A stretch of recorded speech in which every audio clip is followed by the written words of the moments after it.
So hello students, welcome back to Prakashan classes once again. And आज हम लोग सीखने वाले बिजनेस स्टडीज। क्या सीखने वाले हम लोग? Business studies class 11 chapter number 2। Business studies class 11 chapter number 2, forms of business organization. Already हमारा ये टॉपिक चल रहा था कोऑपरेटिव सोसाइटी, जस्ट हमने स्टार्ट किया था, फीचर्स कंप्लीट किया था। आज हम लोग डील करेंगे merits of cooperative society as well as demerits of cooperative society. एक कोऑपरेटिव सोसाइटी का क्या क्या मेरिट्स हो सकता है, एडवांटेजेस हो सकता है, और उसका क्या क्या डीमेरिट्स, लिमिटेशंस हो सकता है। ठीक है, लिमिटेशंस को डीमेरिट्स भी बोलते हैं। क्लियर? तो एग्जाम में मेरिट्स भी बोल सकता है, एडवांटेजेस भी बोल सकता है, डीमेरिट्स, डिसएडवांटेजेस और लिमिटेशंस भी बोल सकता है। So without wasting any time, let's start with the topic merits of cooperative society. Now merits of cooperative society में क्या क्या आता है, मेरिट्स ऑफ कोऑपरेटिव सोसाइटी में क्या क्या कवर्ड है? तो फर्स्ट मेरिट बता रहा है कि इक्वालिटी इन वोटिंग स्टेटस। ठीक है, फर्स्ट मेरिट बता रहा है कि जितने भी मेंबर्स है कोऑपरेटिव सोसाइटी के, उनको इक्वल वोटिंग राइट मिलता है। ठीक है, इक्वल वोटिंग राइट मतलब 1 पर्सन 1 वोट। जितने भी मेंबर्स है कोऑपरेटिव सोसाइटी के, उनका जो वोटिंग राइट है वो इक्वल होता है, मतलब 1 पर्सन 1 वोट, इररेस्पेक्टिव। इससे कोई मतलब नहीं है उसने कितना कैपिटल कंट्रीब्यूशन किया है। क्लियर? इससे कोई मतलब नहीं है मेंबर ने कितना कैपिटल कंट्रीब्यूट किया है। It is not important what is the amount of capital that has been contributed by the member itself. It is not important whatsoever. So capital कितना कंट्रीब्यूशन किया, इससे कोई मतलब नहीं है। 1 पर्सन 1 वोट। ठीक है, तो यहाँ पे वोटिंग राइट्स इक्वल है। हर मेंबर के पास राइट है कि वो वोट कर सकता है, और हर मेंबर मैक्सिमम एक ही वोट कर सकता है। इससे कोई मतलब नहीं किसी ने कैपिटल ज्यादा दिया तो उसको वोटिंग राइट ज्यादा मिलेगा, नहीं, ऐसा कुछ नहीं है। मतलब मेंबर्स का जो राइट है, right to vote, equal voting right equal है। ठीक है, मतलब 1 person 1 vote irrespective of the capital, amount of capital contributed by such member. So देखो यही बात लिखा हुआ है, 1 person 1 vote principle is applicable in cooperative society. Cooperative society में क्या होता है? इक्वालिटी होता है वोटिंग राइट्स में। तो ये अच्छा बात है ना, हर किसी के पास इक्वल राइट है। ठीक है, कोई किसी से बड़ा नहीं है, सुपीरियर नहीं है, कोई किसी से छोटा नहीं है, इंफीरियर नहीं है। जो वोटिंग राइट्स है सबके पास इक्वल है। 1 पर्सन 1 वोट, एक पर्सन के पास एक ही वोट है।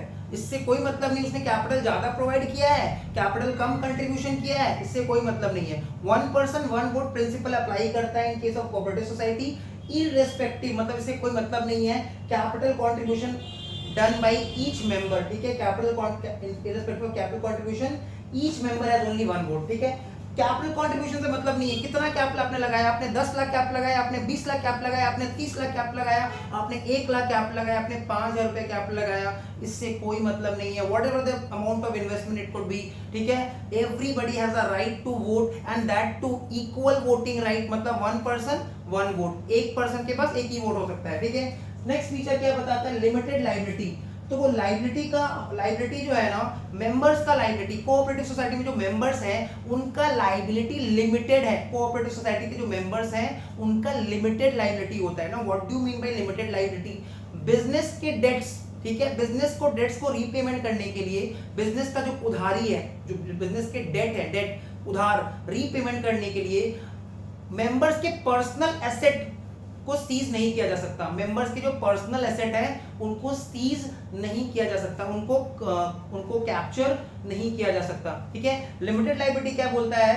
हर मेंबर का लायबिलिटी लिमिटेड है जितना कैपिटल कंट्रीब्यूशन इसने किया है। ठीक है, up to the amount of capital contributed by each member. The liability of the members is limited up to the amount of capital contributed by each member. And business का जो dates है ना, उसको रीपेमेंट करने के लिए members का personal asset को हम लोग सीज नहीं कर सकते, उसको कैप्चर नहीं कर सकते हैं। बिजनेस का डेट्स को रीपेमेंट करना है तो बिजनेस का एसेट से हम लोग रीपेमेंट कर सकते हैं। मेंबर्स की जो पर्सनल एसेट है उन पे हम लोग सीज नहीं कर सकते, उसको हम लोग टच नहीं कर सकते।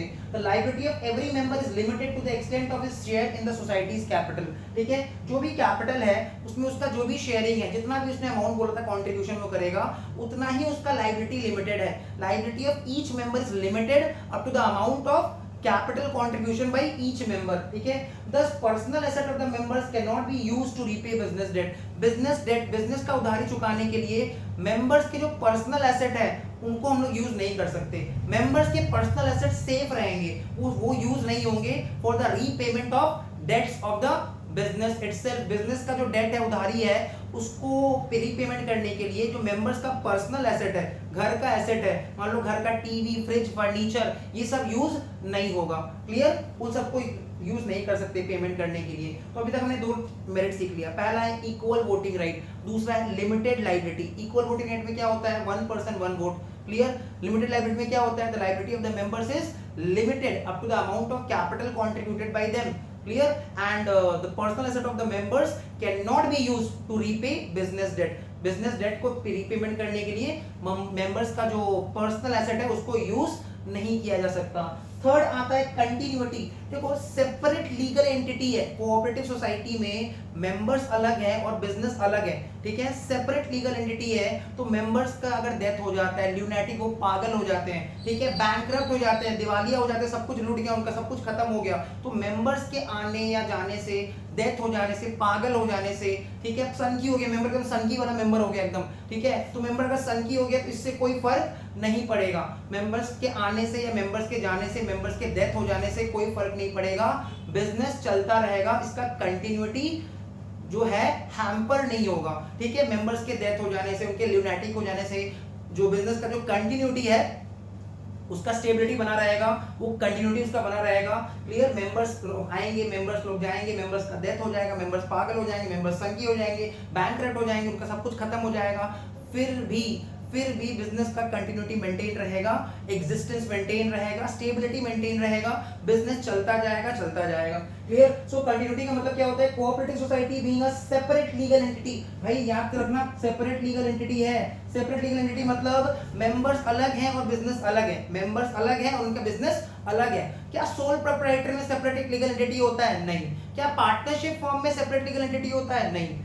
इसमें सेपरेट लीगल एंटिटी नहीं होता। और जहां पे सेपरेट लीगल एंटिटी नहीं होता है वहां पे मेंबर्स का लायबिलिटी, ओनर्स का लायबिलिटी अनलिमिटेड होता है। क्लियर? क्योंकि यहाँ पे सेपरेट लीगल एंटिटी है।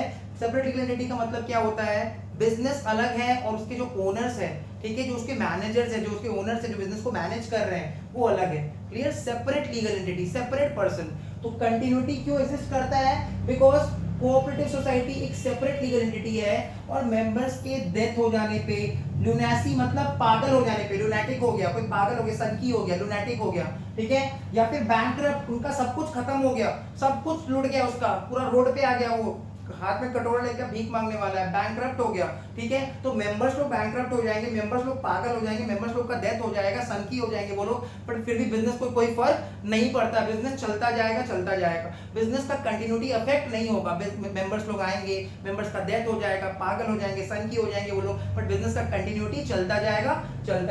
Clear? Now economy in operation क्या होता है? देखो कोऑपरेटिव सोसाइटी में जो प्रोड्यूसर्स है और जो कस्टमर्स है वो सेम है, मेंबर्स ही प्रोड्यूसर्स है, मेंबर्स ही कस्टमर्स है। सपोज हमने एक कोऑपरेटिव सोसाइटी फॉर्म किया विद 10 पर्सन, ठीक है, विद 10 पर्सन, 10 एडल्ट पर्सन, और कोऑपरेटिव सोसाइटी के जो मेंबर्स है ना वही क्या करते हैं? फंड्स प्रोवाइड करते हैं बिजनेस को, ठीक है, at low rate of interest, और वही फंड क्या होता है कि जिसको दरकार है वो उसको ले सकता है। सपोज देयर आर 10 मेंबर्स, ठीक है, हमने एक 10 मेंबर्स का ग्रुप के साथ कोऑपरेटिव सोसाइटी स्टार्ट किया एंड उसमें से एक मेंबर ने फंड प्रोवाइड किया, ठीक है, एक जन को पैसा का दरकार था तो दूसरे मेंबर ने उसको फंड प्रोवाइड किया at low rate of interest, मतलब जो देने वाला सप्लायर है वो भी मेंबर है, जो लेने वाला कस्टमर है वो भी मेंबर है। तो यहाँ पे जो प्रोड्यूसर्स है, जो कस्टमर्स है वो मेंबर्स है, ठीक है, जिससे क्या होता है कि बिजनेस का ऑपरेशन इकोनॉमिकल हो जाता है, सस्ता हो जाता है, देने वाला भी मेंबर है, लेने वाला भी मेंबर है, ठीक है, तो कॉस्ट बहुत कटिंग हो जाता है। अगर हम बाहर से किसी से उधार लेते हैं ना तो महंगा पड़ता है, अगर हम आपस में ही लेन देन करेंगे, आपस में उधारी लेंगे, ठीक है, तो रिलेटिवली सस्ता पड़ेगा। तो वही बात यहाँ पे लिखा हुआ है, economy in operation, the members generally offer honorary services to the society. जो मेंबर्स है वही सोसाइटी को सर्विसेज देते हैं। भाई ये कोऑपरेटिव सोसाइटी बनाया ही गया है मेंबर्स के हेल्प करने के लिए, for the aid of the members, to help members को हेल्प करने के लिए कोऑपरेटिव सोसाइटी बनाया गया है। तो ये मेंबर्स को ही मेंबर्स का ही इंटरेस्ट को प्रमोट करता है, मेंबर्स को एक तरह से हेल्प करता है। कोऑपरेटिव सोसाइटी क्या करता है? मेंबर्स को ही प्रमोट करता है, उनके इंटरेस्ट को हेल्प करता है, ठीक है, तो ये मेंबर्स के लिए बनाया गया था। The members generally offer honorary service to the society, thus it helps in reducing cost cost को रिड्यूस करने में हेल्प करता है। भाई सोचो, किसी का अगर कॉस्ट रिड्यूस होगा तो उसका प्रॉफिट बढ़ेगा, किसी का अगर खर्चा कम होगा तो उसका प्रॉफिट बढ़ेगा। तो ऑब्वियसली देखो यहाँ पे जो प्रोड्यूसर है, जो कस्टमर्स है, वो दोनों ही मेंबर्स है, सोसाइटी के मेंबर्स है, तो obviously the cost will be relatively lower. ठीक है, the cost will be relatively lower. तो इकोनॉमी ऑपरेशन का मतलब क्या होता है? बिजनेस ऑपरेशन में जो कॉस्ट लग रहा है, जो खर्चा लग रहा है ना, बहुत कम है। क्यों? मेंबर्स लोग ही प्रोड्यूसर्स हैं एंड और कोई मेंबर, दूसरा मेंबर वहां पे कस्टमर है। Clear? as customers or producers themselves are members of the society, the risk of bad debt, पैसा डूबने का कोई चांस नहीं है, बहुत चांस कम है। ठीक है, क्योंकि आपस में सब मेंबर्स लोग हैं। ठीक है, जो दे रहा है वो भी मेंबर है, जिसने पैसा फंड प्रोवाइड किया वो भी मेंबर है, जिसने फंड उधार पे लिया है, लोन पे लिया है, जो इंटरेस्ट पे करे वो भी मेंबर है। तो पैसा डूबने का स्कोप, चांसेस नहीं है। अगर हम किसी बाहर वाले को पैसा देते हैं तो पैसा डूबने का चांसेस होता है। अगर हम किसी बाहर वाले से लोन लेते हैं तो इंटरेस्ट ज्यादा लगता है। यहाँ पे ले भी रहे हैं मेंबर से, दे भी रहे हैं मेंबर्स को, तो जब पैसा लेंगे तो कॉस्ट ऑफ रेजिंग फंड्स, पैसा उठाने का जो कॉस्ट है वो कम होगा, और जब पैसा देंगे किसी को तो बैड डेट होने का चांसेस भी कम रहेगा। Economy in operation. Support from the government, देखो टाइम टू टाइम क्या होता है ना, कोऑपरेटिव सोसाइटीज को बिजनेस से सपोर्ट मिलता रहता है। कैसा सपोर्ट मिलेगा? टैक्सेस कम लगता है। ठीक है, इनको सरकार बहुत सारा टैक्सेस छूट दे रखा है, टैक्सेस कम लगता है, इनको इजीली लोन मिल जाता है बैंक से at low rate of interest. ठीक है, इनको अगर लोन का दरकार है तो इनको इजीली लोन मिल जाएगा बैंक से at a lower rate of interest. तो यहाँ पे गवर्नमेंट बहुत सपोर्ट करता है, जो वन ऑफ द मेरिट्स है, कोऑपरेटिव सोसाइटी का मेरिट्स है। तो merits of the cooperative society में आता है next point, support from the government. The society gets support from the government, तो society gets support from the government in the form of low taxes. ठीक है, society क्या करता है? Cooperative society को गवर्नमेंट का सपोर्ट मिलता है। कैसे मिलता है गवर्नमेंट का support? In the form of low taxes, taxes कम लेगा गवर्नमेंट इनसे, इनको इजीली लोन प्रोवाइड कर देगा at a low rate of interest. Clear? तो यहाँ पे गवर्नमेंट और सब्सिडीज भी देता है। सब्सिडी क्या होता है? मान लो कोऑपरेटिव सोसाइटी ने कोई मशीन खरीदा, कोऑपरेटिव सोसाइटी ने कोई मशीन खरीदा, कोई एसेट परचेज किया, तो गवर्नमेंट ने उसको सब्सिडी दे दिया। सब्सिडी मतलब मान लो ये मार्कर 10 रुपया का है। ठीक है, मान लो ये marker pen is of 10 rupees, अगर गवर्नमेंट ने इस पे सब्सिडी दिया 2 रुपया, मतलब हमको इसके बदले 8 रुपया देना पड़ेगा। Kind of discount. सब्सिडी क्या होता है? Kind of discount. मतलब गवर्नमेंट ने बोल रखा है कि अगर कोऑपरेटिव सोसाइटी मान लो कुछ परचेज करता है, एसेट परचेज करता है, तो उसको गवर्नमेंट की तरफ से सब्सिडाइज्ड रेट पे मिलेगा। सब्सिडाइज्ड रेट का मतलब कम रेट पे मिलेगा। ठीक है, ईज ऑफ फॉर्मेशन। भाई बिजनेस स्टार्ट करना तो बहुत इजी है। कोऑपरेटिव सोसाइटी में बिजनेस का स्टार्टिंग में ज्यादा कोई उतना फॉर्मेलिटीज नहीं है। ठीक है, उतना लीगल फॉर्मेलिटीज फॉलो नहीं करना पड़ता है। बस 10% चाहिए, 10 एडल्ट पर्सन चाहिए। ठीक है, और थोड़ा सा एक्ट में रजिस्ट्रेशन करवाना पड़ता है। कोऑपरेटिव सोसाइटीज एक्ट 1912 में रजिस्ट्रेशन करवाना पड़ता है। कोऑपरेटिव सोसाइटीज एक्ट 1912 में रजिस्ट्रेशन करवाना पड़ता है। बस इतना करवा लो। ठीक है, 10 एडल्ट मेंबर्स को जुगाड़ कर लो, कोऑपरेटिव सोसाइटीज एक्ट में रजिस्ट्रेशन करवा लो, लीस्ट फॉर्मेलिटी है, लीस्ट पेपर वर्क है, और आपका बिजनेस रेडी हो जाएगा। सो ईज टू फॉर्मेशन में क्या बता रहे हैं? It is quite easy to form a cooperative society. मतलब कोऑपरेटिव सोसाइटी को फॉर्म करना बहुत आसान होता है। ठीक है, हम लोग easily cooperative society business start कर सकते हैं। Any 10 adults can join together and form a cooperative society. 10 लोगों का दरकार है। भाई 10 लोगों को दरकार तो है, 10 एडल्ट मेंबर्स का दरकार है to form a cooperative society. Cooperative society business start करने के लिए 10 एडल्ट मेंबर्स का दरकार है। The legal formalities are very very few. देखो लीगल फॉर्मेलिटीज जितना ज्यादा रहेगा ना, बिजनेस करने में इजीनेस नहीं रहेगा। ठीक है, हर जगह अगर लीगल फॉर्मेलिटी रहे, ठीक है, मतलब हर जगह मान लो लॉ फॉलो करना पड़े, तो बिजनेस इजीली नहीं कर पाएंगे। तो लीगल फॉर्मेलिटीज अगर कम रहेगा तो ये बिजनेस के लिए एडवांटेजियस हो जाता है। The legal formalities are very few, simple and governed by the provisions of cooperative societies act 1912। तो लीगल फॉर्मेलिटीज बहुत कम है, सिंपल है, and these are governed by the cooperative societies act 1912। So these were the merits of cooperative society. एक बार फटाफट recap मारते हैं। Equality in voting rights, one person one vote, irrespective of capital employed. ठीक है, capital contributed.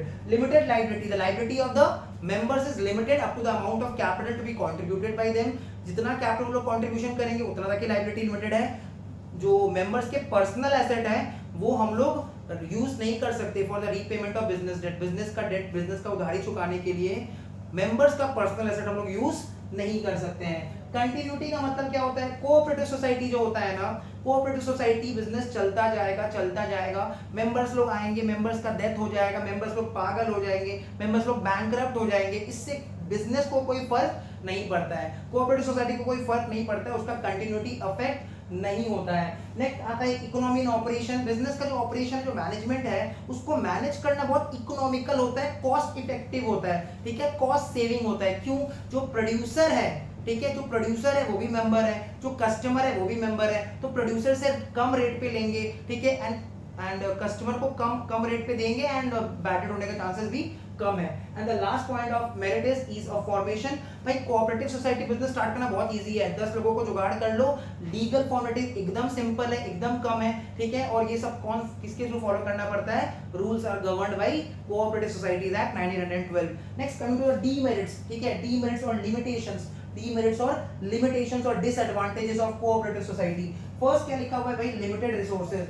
देखो क्या है ना कि मेंबर्स लोग देखते हैं कि हम तो कैपिटल कंट्रीब्यूशन करेंगे, सस्ता में करना पड़ेगा, ठीक है, लो रेट पे करना पड़ेगा, तो जल्दी ना कोई कैपिटल देना नहीं चाहता है, क्योंकि उसको पता है कोऑपरेटिव सोसाइटी अपने मेंबर्स से कम रेट पे लेता है और दूसरे मेंबर्स को कम रेट पे देता है। क्लियर? कोऑपरेटिव सोसाइटी फंड्स अपने ही मेंबर से कलेक्ट करता है at a very low rate of interest, ठीक है, और अपने ही मेंबर्स को दे देता है at a very low rate of interest. तो भाई जो देने वाला है, जिसका पैसा है, सोचो तो वो क्या लो रेट ऑफ इंटरेस्ट पे देना चाहेगा? नहीं। तो इसलिए क्या होता है, रिसोर्सेज का ना मतलब कैपिटल जल्दी आता नहीं है कोऑपरेटिव सोसाइटी में, रिसोर्सेज बहुत कम है, क्योंकि कोऑपरेटिव सोसाइटी अपने सप्लायर से लेता भी है कम रेट पे और देता भी है अपने कस्टमर्स को कम रेट पे। क्लियर? सो क्या लिखा हुआ है? Limited resources. A cooperative society is formed usually by people with limited means, ठीक है, कोऑपरेटिव सोसाइटी बनाते हैं, लिमिटेड लोगों के साथ बनाते हैं, और यहाँ पे जो अगर हम फंड्स प्रोवाइड करते हैं बिजनेस को, तो हमको जो रेट ऑफ इंटरेस्ट मिलेगा उसके बदले बहुत कम है, बहुत कम है, मार्केट रेट ऑफ इंटरेस्ट से बहुत कम है। Clear? Also lesser rate of interest discourages, इससे मेंबर लोग डिस्करेज हो जाते हैं, भाई क्यों देंगे पैसा जब मार्केट में हमको ज्यादा अच्छा दाम मिल रहा है, तो हम आपको पैसा क्यों दें? क्लियर? तो also lesser rate of interest discourages members to invest large amount in the society. चाह के भी कोई लार्ज अमाउंट इन्वेस्ट नहीं कर सकता है, कर सकता है बट नहीं करता है। क्यों? क्योंकि रेट ऑफ इंटरेस्ट उतना ज्यादा नहीं है। कोऑपरेटिव सोसाइटी में इन्वेस्टमेंट करने पे क्या बहुत ज्यादा रेट ऑफ इंटरेस्ट मिलेगा? नहीं। तो हम क्यों करेंगे? हम नहीं करेंगे, और जब हम नहीं करेंगे तो ऑब्वियसली कोऑपरेटिव सोसाइटी के लिए फंड्स रेस करना बहुत मुश्किल हो जाएगा लिमिटेड रिसोर्सेज के साथ। क्लियर? नेक्स्ट आता है इनएफिशिएंट मैनेजमेंट। देखो इनएफिशिएंट मैनेजमेंट मतलब कोऑपरेटिव सोसाइटी ना कोई प्रोफेशनल को हायर नहीं कर सकता, ठीक है, जैसे मान लो एक अकाउंटेंट को रख लिया, ठीक है, और अकाउंटेंट बोल रहा है कि हमको 40,000 रुपया सैलरी चाहिए हर महीना, तो कहाँ से देगा भाई? ये तो कोई बहुत ज्यादा बिजनेस नहीं करता है। क्लियर? तो मैनेजमेंट क्या होता है ना, इनएफिशिएंट होता है, ठीक है, मैनेजमेंट उतना सुपीरियर लेवल का नहीं होता है, और अगर बिजनेस का मैनेजमेंट सुपीरियर लेवल का नहीं होगा, बिजनेस का मैनेजमेंट अगर सही से नहीं होगा, तो बिजनेस कभी भी रिजल्ट नहीं दे पाएगा, प्रॉफिट नहीं दे पाएगा, उस लेवल तक हम बिजनेस को नहीं ले जा पाएंगे, because management is very very important. So inefficient management का मतलब क्या होता है? Cooperative society can not afford to employ expert professionals. जैसे मान लो क्या हम सीए को अपॉइंट कर सकते हैं, कोई चार्टर्ड अकाउंटेंट को अपॉइंट कर सकते हैं क्या? क्या कोऑपरेटिव सोसाइटी के पास इतना औकात है, इतना पैसा है कि एक सीए को हायर कर सके? नहीं।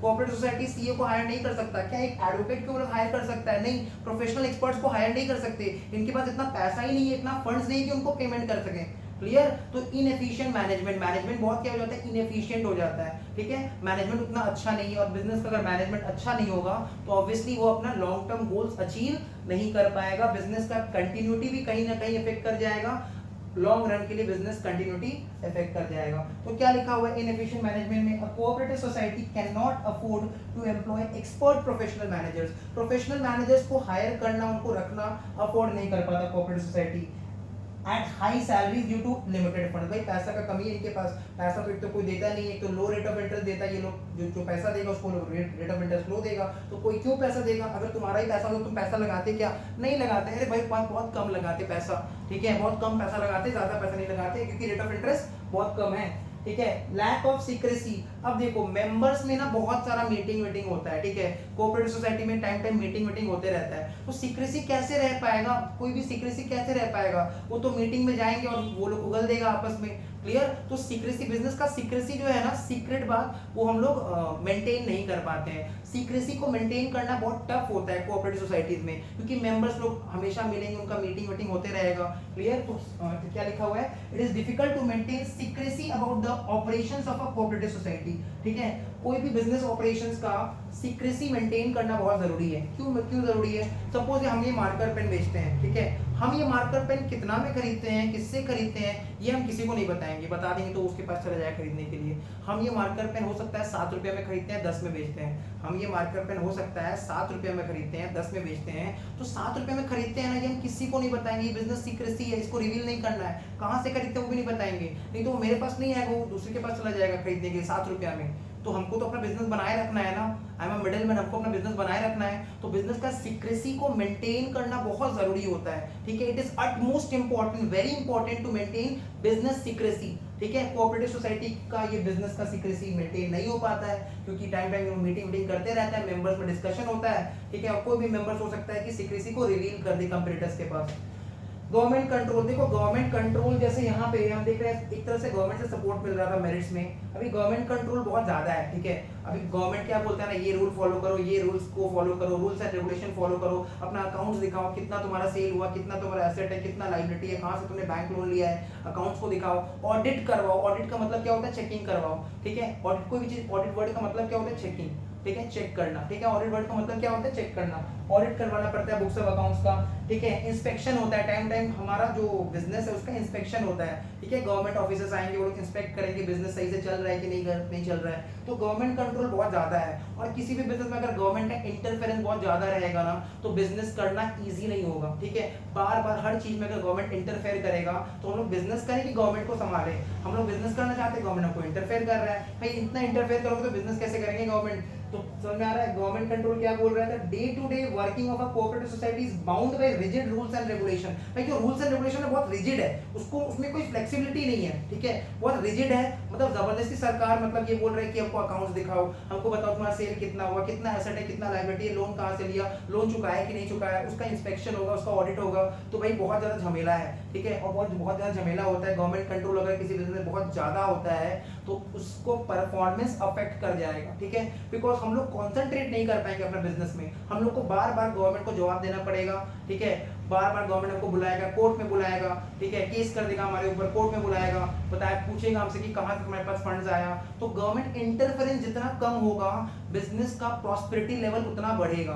क्लियर? सो गवर्नमेंट कंट्रोल के बारे में क्या लिखा है? The day to day working of a cooperative society is bound by rigid rules and regulation of the government. Keeping accounts, accounts maintain करना पड़ता है, बहुत झमेला वाला काम है भाई, अकाउंट्स एक एक रुपया का हिसाब देना पड़ता है, ठीक है। रेगुलर ऑडिट करवाना पड़ेगा, इंस्पेक्शन करवाना पड़ेगा, ये सब एसेंशियल है। हमको रिपोर्ट्स भी सबमिट करना पड़ता है रजिस्ट्रार को, ठीक है। कोऑपरेटिव सोसाइटीज को अपना रजिस्ट्रेशन करवाना पड़ता है कोऑपरेटिव सोसाइटीज एक्ट 1912 में। तो कोऑपरेटिव सोसाइटीज को ना अपना रिपोर्ट सबमिट करना पड़ता है, किसको? रजिस्ट्रार को। भाई रिपोर्ट बताना पड़ेगा, हमको रजिस्ट्रार को बताना पड़ेगा कितना सेल हुआ है, कितना लोन हमने लिया है। And last point is difference of opinion. भाई मेंबर्स अगर हैं तो ऑब्वियसली कभी कभी ऐसा होगा कि मेंबर्स लोग लालच में आ जाएंगे और वो लोग अपना पर्सनल इंटरेस्ट के बारे में सोचेंगे इंस्टेड ऑफ सोसाइटीज इंटरेस्ट। मतलब वो लोग क्या करेंगे, बहुत बार ऐसा हो सकता है ना कि इंसान के मन में लालच तो होता ही है, ठीक है। तो बहुत बार ऐसा हो सकता है कि कोई मेंबर अपना पर्सनल इंटरेस्ट के बारे में सोचने लग गया, instead of thinking about the society, welfare of the society, वो अपना पर्सनल इंटरेस्ट के बारे में सोचने लग गया। और हो सकता है कि लड़ाई झगड़ा हो जाए मेंबर्स में, ओपिनियन अलग अलग आ जाए मेंबर्स का, कोई मेंबर दूसरे मेंबर का बात नहीं मान रहा है। इससे क्या होगा? ये सब डीमेरिट्स है, लिमिटेशंस है, डिसएडवांटेजेस है ऑफ कोऑपरेटिव सोसाइटी। तो क्या लिखा है? they arises, मतलब डिफरेंस अराइज कब होता है? when personal interest starts dominating welfare motive, ठीक है। जब कोई भी मेंबर का जो पर्सनल इंटरेस्ट है वो डोमिनेट करने लगता है सोसाइटी का वेलफेयर मोटिव को, ठीक है। मतलब सोसाइटी के ऊपर अगर कोई भी मेंबर अपना पर्सनल इंटरेस्ट को रखेगा तो ऑब्वियसली लड़ाई झगड़ा होने का चांसेस बढ़ जाएगा। So this was all for today and hopefully ये वीडियो यहाँ तक समझ में आ गया होगा। कोई भी क्वेरी है, कोई भी डाउट है, कमेंट सेक्शन में बेधड़क लिख देना, ठीक है। एंड वीडियो को लाइक करो, ठीक है, दबा के लाइक करो, एकदम शेयर करो, आग की तरफ फैला दो एकदम। मिलते हैं नेक्स्ट वीडियो में, टिल देन बाय बाय।